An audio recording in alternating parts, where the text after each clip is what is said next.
Hello friends, it's Danny here of Danny's Dreams, and today I am stopping by to share a card using the coloring that I did a few weeks ago of Possum Holiday. I'm using this cute stamp set from Craft and Kimmy called Possum Holiday, and then I brought in some paper from my stash, and then I'm using this stitched mini scalloped dies from My Favorite Things.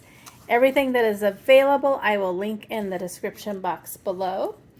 And here is my card, one of the few Christmas and July cards that I've created. Just wasn't feeling it this month, but couldn't resist these cute pups. Again, I did do a coloring video on this, so I will also try to remember and link that below. Just some papers from my stash, added some rhinestones. On the inside, I added the other little dog and the little present. Merry Christmas. Happy HOWLidays. They are just so adorable. I think anyone will be happy to receive this as their Christmas card. So there is my card for you today. Thanks so much for stopping by.